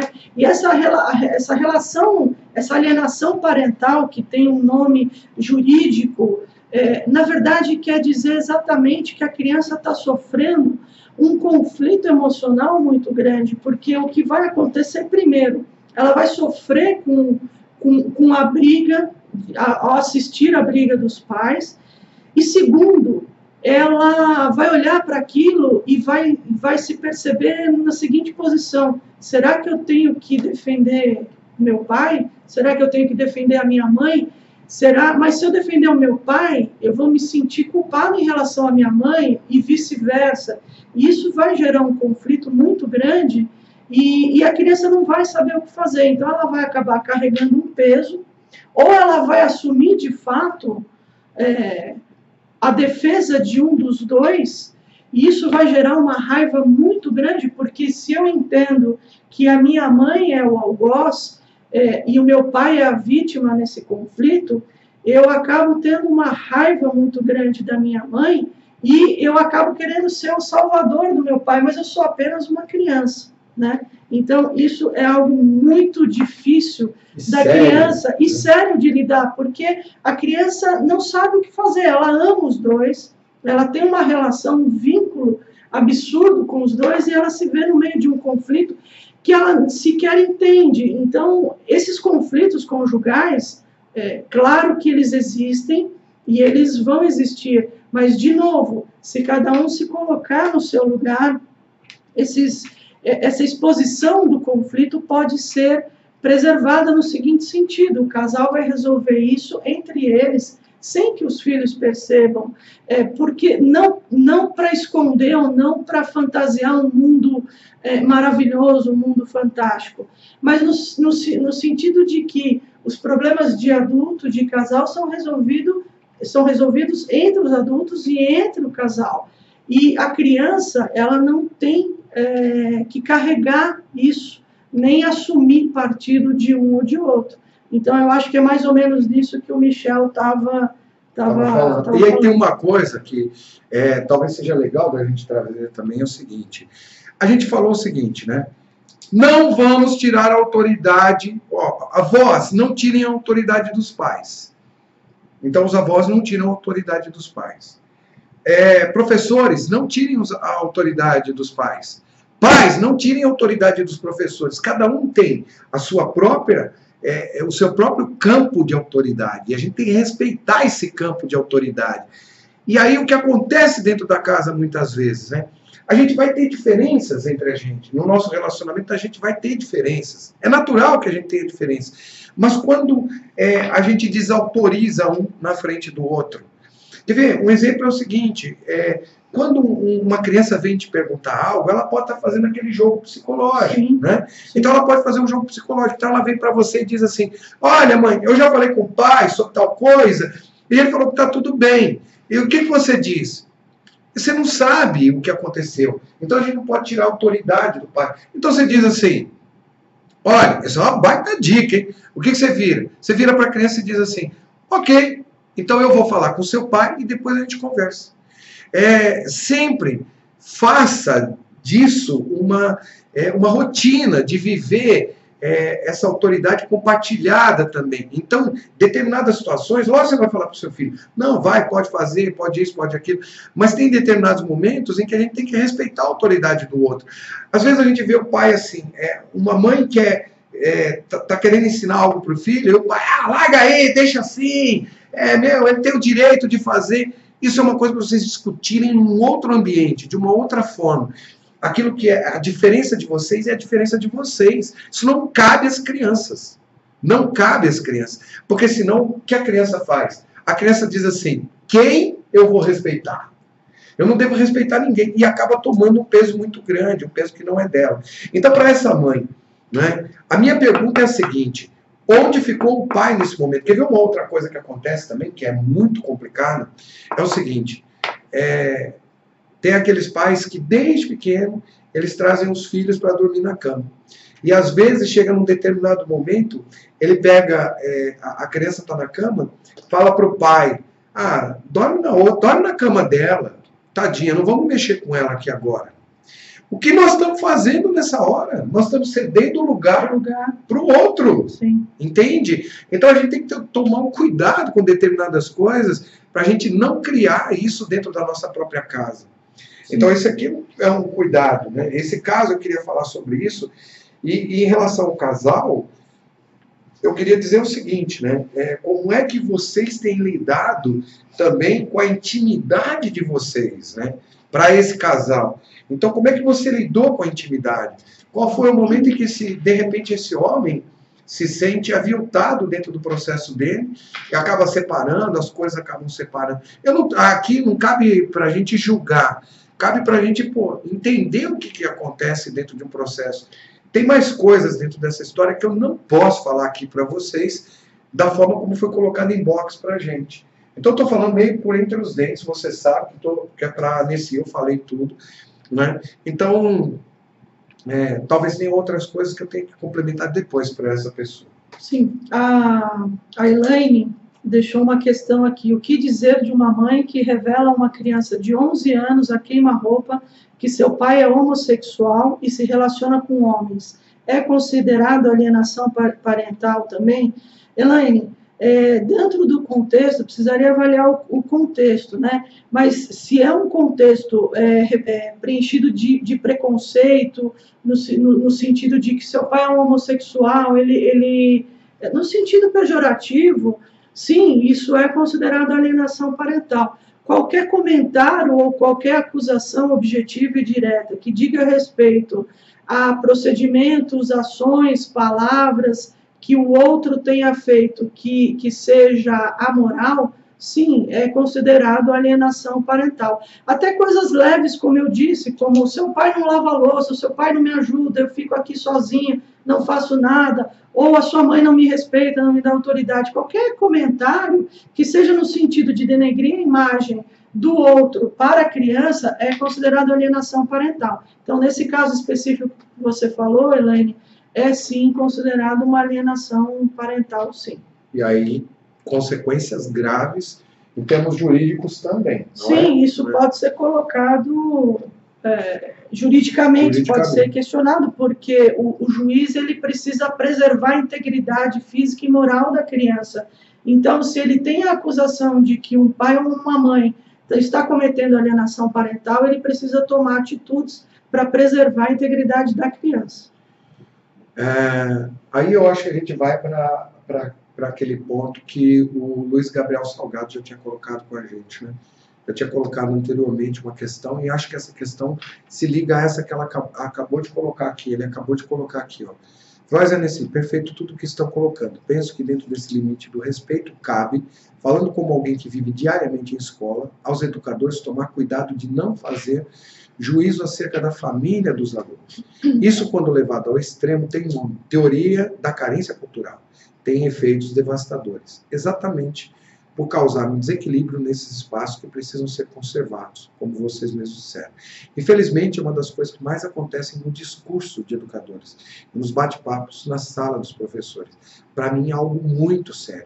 Então, aqui, aí a gente vai falar diretamente para os educadores de uma forma geral, mas principalmente dentro da escola. Dentro da escola, a gente vê isso acontecer muito, muito, muito, muito mesmo, né? Uma coisa que a gente vê acontecer é o seguinte, e aí se tratando da questão do bullying, né? Quantas vezes o bullying começa exatamente no professor, ou naquele auxiliar do pátio, ou no cara da cantina, nas pessoas que trabalham diretamente com as crianças. Porque um conceito equivocado que se faz a respeito do bullying é que o bullying é praticado somente entre as crianças ou os adolescentes, né? Mas, na verdade, o professor, que é aquele que faz o comentário também, diretor. Aí o fulano que está lá no fundão, você não vai tirar nada, qualquer comentário nesse sentido que o professor faz dentro da sala de aula, o coordenador, o diretor, às vezes até os funcionários, eles também podem ser agentes do bullying, né? Eu preciso só, você só me dá licença, que é uma pergunta curta, que a Mara está fazendo, só para fechar a questão da alienação parental. Ele diz, juridicamente, como se dá a prova da alienação parental. Mara, rapidinho para te dizer que você prova a alienação parental através de testemunhas. Hoje, possivelmente, dependendo da situação, é aceita a gravação como prova, mas o que os juízes de família têm o costume de fazer, mais ou menos a partir entre os 12 e os 14 anos, os juízes já têm admitido, é chamar a criança acompanhada de um psicólogo do fórum, um psicólogo judicial de confiança do juiz, e esse psicólogo vai fazer um trabalho de conversar com a criança, de tomar o depoimento dela para ver se de fato existe a ocorrência da alienação parental. Então, o juiz vai buscar, através de psicólogo, vai ouvir a criança, vai conversar diretamente com a criança, com todo cuidado, mas também existe a questão testemunhal, a questão de outros tipos de prova que podem servir para isso. Muito bom. E aí eu quero colocar uma experiência, né? Quando é que eu e a Nessi começamos a nos aprofundar nessa questão do bullying, a discutir isso, a olhar para essa questão, né? Veja, que isso não veio do nada, né? Hoje a gente sabe muito sobre esse tema, a gente consegue falar sobre esse tema por horas, e a gente vai falar daqui a pouco de algo sobre isso também. Eu queria falar por horas. Eu também queria falar por horas. Então a gente consegue falar por horas sobre isso, mas daqui a pouquinho a gente vai encerrar. 21h30 nós vamos encerrar, né? Então, mas a gente poderia falar sobre isso por horas. Mas quando é que isso começou? Começou quando eu vivi isso dentro da minha casa. Então eu vivi esse processo dentro da minha casa, né? E foi um processo de muita dor. Foi um processo de muita dor. Eu acho que talvez, assim, onde que as coisas talvez tenham ficado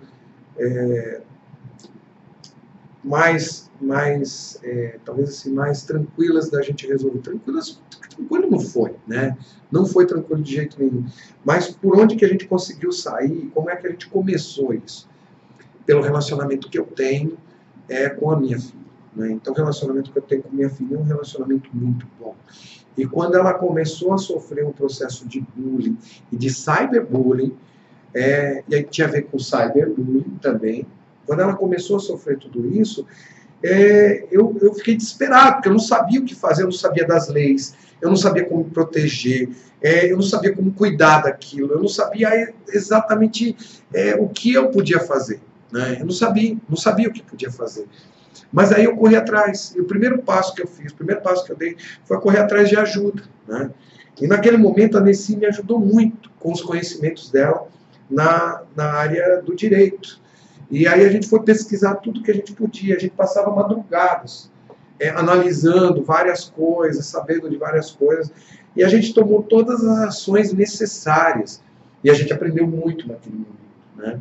A gente estudou, a gente foi para tudo quanto é lugar que você pode imaginar que falavam de bullying, a gente estudou, a gente leu tudo que foi material, e aí foi juntando com todo o conhecimento que a gente já tem, enquanto profissional, enquanto terapeuta, então foi juntando para a gente poder somar tudo isso. E aí, quer ver, vou te dar um exemplo do que um professor, como um professor desavisado, ele pode destruir uma criança. Eu vivi isso na pele, não estou dizendo que, não estou inventando para você algo, eu vivi na pele, né?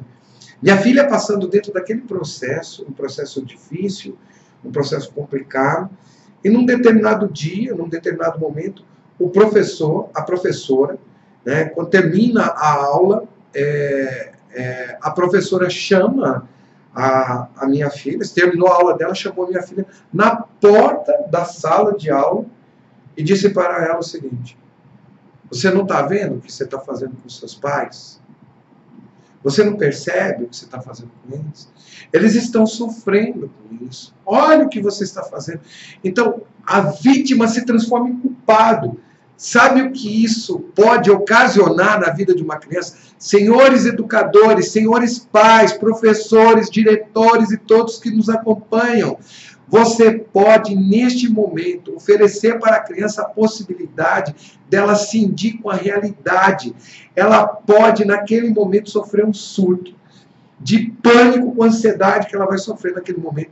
Ou pode, naquele momento, desenvolver uma esquizofrenia.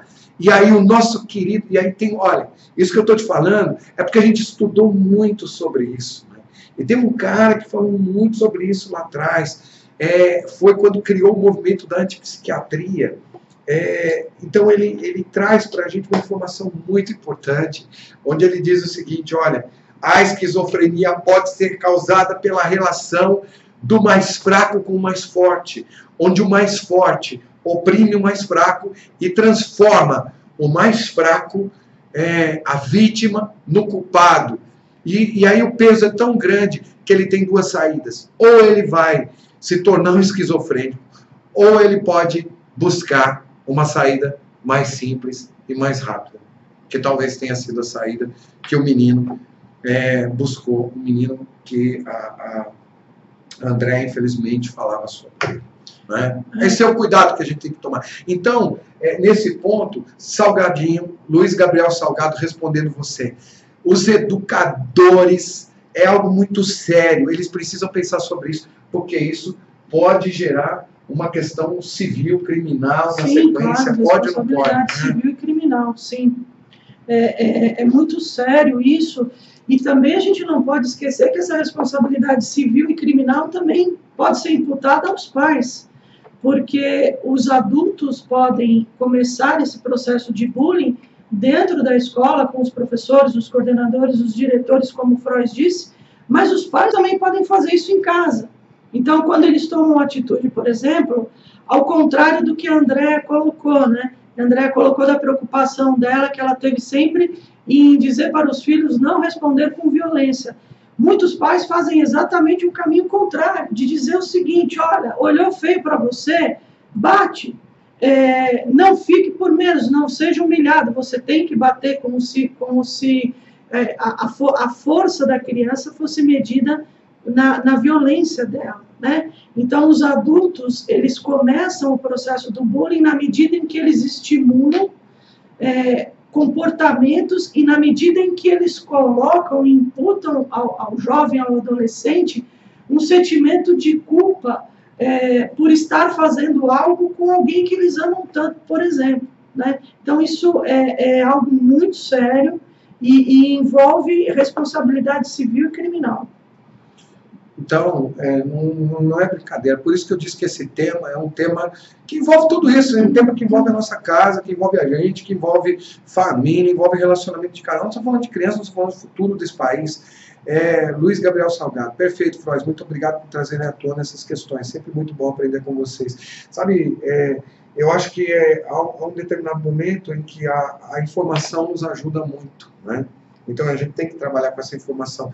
Laura de Barros, muito bom ter você aqui com a gente. E você ia colocando algo que só saiu um pedacinho. A gente não conseguiu copiar aqui e não sabe responder, porque parece que você ia pedir para a gente algo. Talvez numa outra oportunidade, num outro momento, vocês possam talvez falar sobre algo, né? Queria primeiro alertar vocês o seguinte, né? A gente não falou efetivamente sobre bullying, os atores envolvidos dentro do bullying, a gente não falou sobre o cyberbullying, a gente não falou sobre mobbing, a gente não falou sobre o sexting, que é o sexo no ambiente virtual, a gente não se aprofundou nos jogos virtuais, a gente não falou das nudes, do perigo das nudes, a gente não falou dessas coisas, são coisas que a gente não conseguiu abordar hoje, a gente não conseguiu seguir em frente ainda e trazer as leis, principalmente para os educadores. Isso é importante que você saiba que tem leis que protegem você e tem leis que protegem a criança e a sociedade, então, portanto, as leis protegem os pais. E que um pai ele pode, de repente, fechar uma escola num determinado momento. Então, a gente não conseguiu falar sobre essas coisas que a gente considera que são muito importantes. Mas a gente também não quer tomar muito tempo de você, a gente não quer ficar aqui muito tempo. Então, a gente vai ter que, daqui a pouquinho a gente vai fechar, como eu falei, a gente vai até 21h30, mas eu queria trazer para vocês uma ideia que a gente teve, e essa é a novidade. Eu falei para algumas pessoas que a gente ia trazer uma surpresa, é a novidade, né? A gente teve uma ideia que é o seguinte, a gente vai fazer mais uma live, primeiro ponto, a gente vai fazer mais uma live abordando os temas que a gente não abordou. Então, para a próxima live, anote questões relacionadas a bullying, questões relacionadas ao cyberbullying e uma série de outros temas que estão ligados a isso. Deixa eu ver, Laura. Filhos, os meus, os seus irmãos. Como lidar com tudo isso nos novos formatos das famílias. Abraço e obrigado. Obrigado, Laura. A gente vai falar sobre isso, sim. Olha, legal. Então, Márcia, Márcia Camata, um comentário muito bom, seu.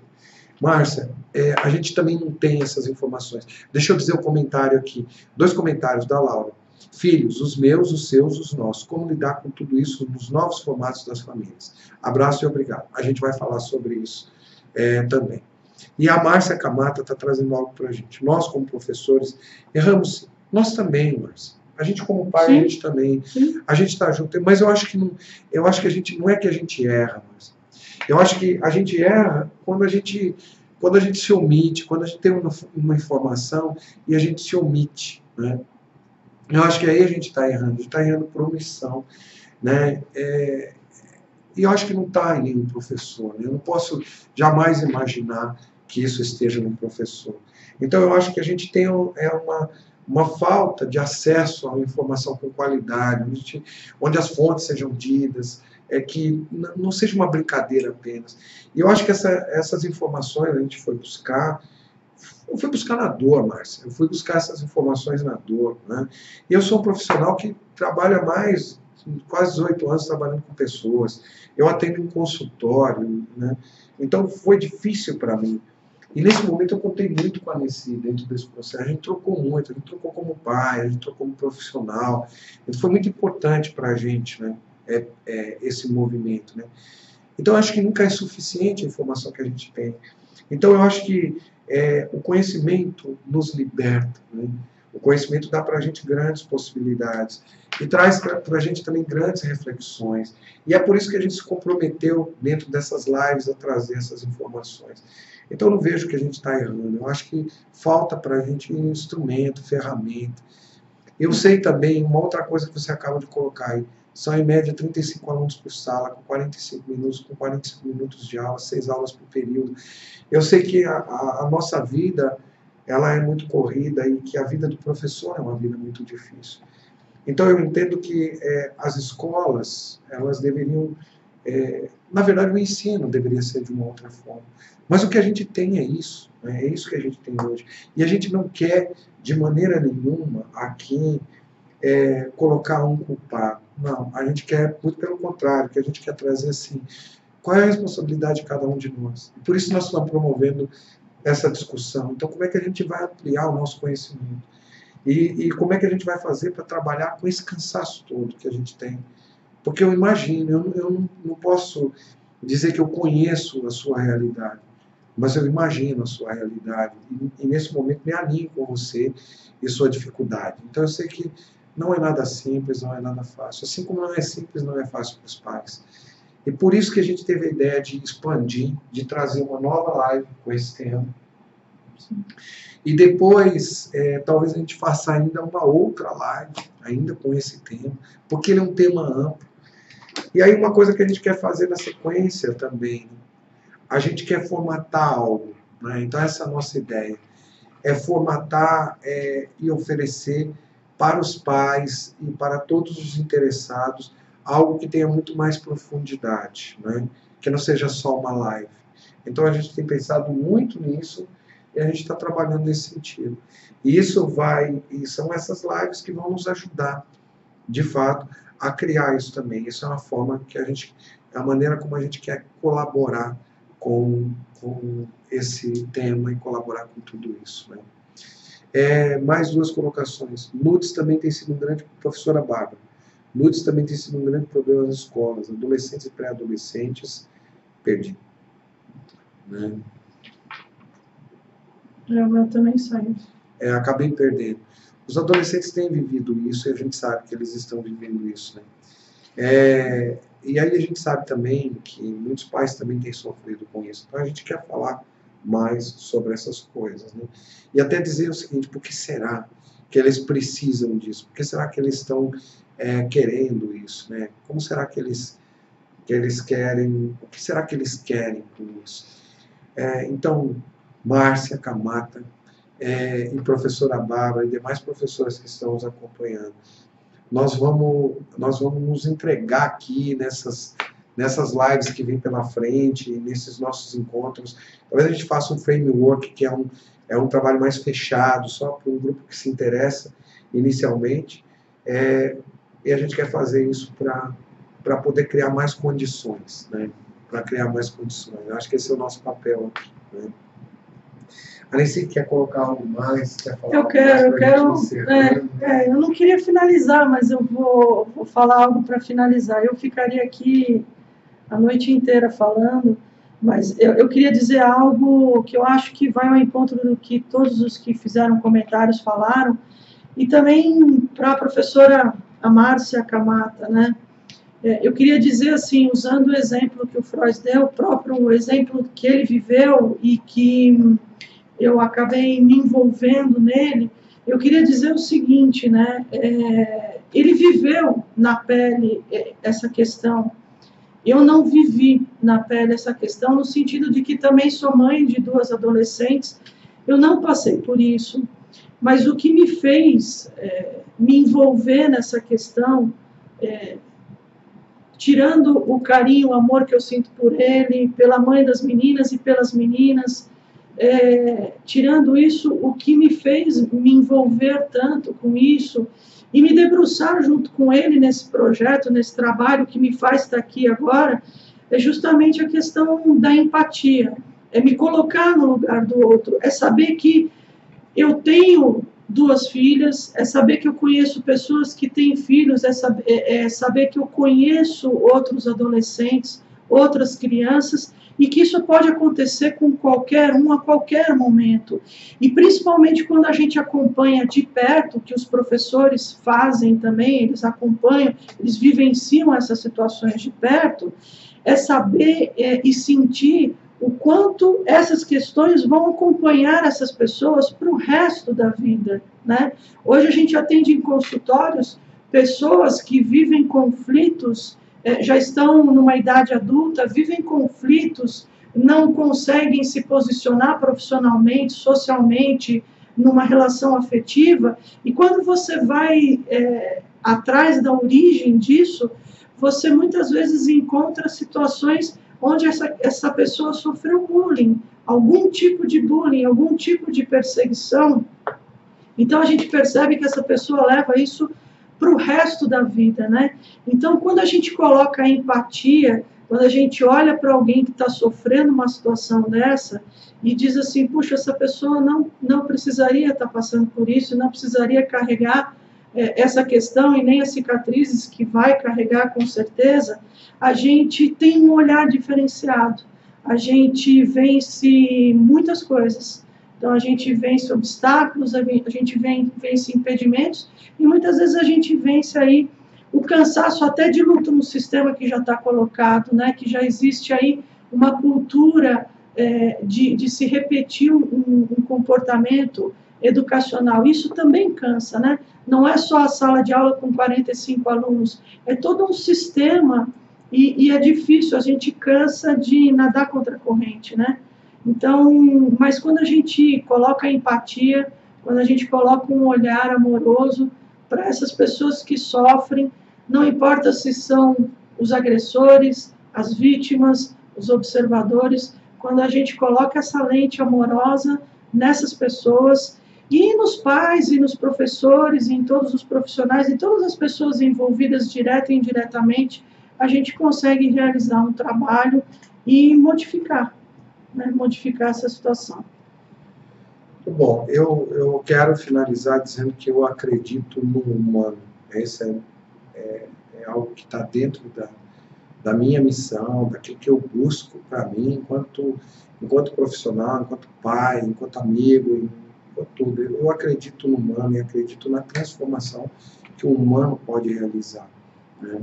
E eu acredito também, né, nesse momento, quando eu falo daquela professora, quando eu falo que aquilo aconteceu, né, uma das coisas uma forma nossa de agir naquele instante, porque eu lembro que a diretora disse, o primeiro movimento, o que vocês querem fazer com essa professora? Eu disse, só quero que ela saiba um pouco mais sobre o que ela podia causar, né? Eu quero que ela saiba disso, né? Eu quero que ela saiba que ela poderia causar isso. E em momento nenhum eu vou ficar com mágoa ou com raiva dela. Até porque ela está fazendo um trabalho lá e tem toda essa dificuldade que a Márcia falou, né? Então eu não quero aqui criar empatia exatamente pelo lado da dor ou pelo lado negativo, né? Eu quero trazer ela exatamente para esse lado, para que ela se coloque nessa situação, porque ela sinta aquilo. E eu sei que quando ela entender quais são os impactos que aquilo pode causar, quais são as consequências que aquilo pode causar, para a própria escola dela, para o trabalho dela, para as coisas dela,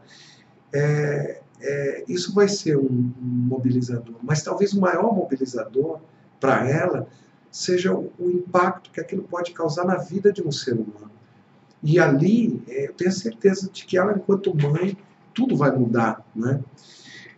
Então, o nosso trabalho, o que a gente está buscando, o que a gente quer oferecer no futuro, e agora no futuro bem próximo, a gente pensou em criar algo em cima disso, a gente quer oferecer algo que possa, no primeiro momento, chegar nos pais, e que possa chegar também nos professores, e que talvez a gente possa, dessa maneira, equalizar, através dessas informações que a gente vem trazendo, através do conhecimento que a gente tem, e da promoção de uma reflexão muito maior. Então é isso que a gente quer fazer. Eu queria agradecer muito, muito, muito por essa noite a todos vocês, agradecer por essa oportunidade que a gente tem de falar das coisas que a gente viveu, né? E contar com vocês para a semana que vem. Vamos já combinar o tema? Vamos. Vamos combinar? Então a semana que vem vai ser o mesmo tema, eu vou fazer a mesma chamada, mas a gente vai falar especificamente sobre bullying, cyberbullying, conceitos, os personagens. Conceito, personagem, os tipos, né, que estão envolvidos dentro do processo. Aí a gente traz também as leis, sim, traz um pouquinho das leis sobre diferenciar isso. Bullying de assédio moral são duas coisas diferentes, né? A gente vai conceituar e vai trazer também toda a previsão legal em cima desse assunto. Legal. Então, fica marcado para a gente a semana que vem. Espero contar com vocês. Quem vai estar com a gente aí já dá um ok, curte aí, já dá ok, eu vou estar junto, que vai ser legal, né? Espero que a gente possa se encontrar. Rogério Cora, saudade de vocês, valeu por tantas informações. Obrigado. Obrigado, Edna, obrigado, Vanessa, obrigado, Deide, obrigado todos vocês aqui, não tem como agradecer, né? Nesse momento a gente já atingiu a gente conseguiu alcançar mais de 8.000 pessoas e tem cerca aí de 1.500 visualizações já feitas aí. É legal a gente saber que nós estamos conseguindo alcançar as pessoas e estamos conseguindo levar isso para elas. E, por favor, compartilhem, continue compartilhando para a gente alcançar o maior número de pessoas possível. Foi isso por essa noite, uma boa noite a vocês. Laura, muito obrigado. Márcio, obrigado a todos vocês. Uma boa noite a vocês.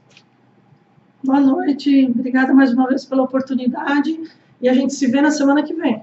E é duro a gente ficar quieto aqui. É duro. A gente queria continuar. Então, até a semana. Até mais. Tchau. Valeu.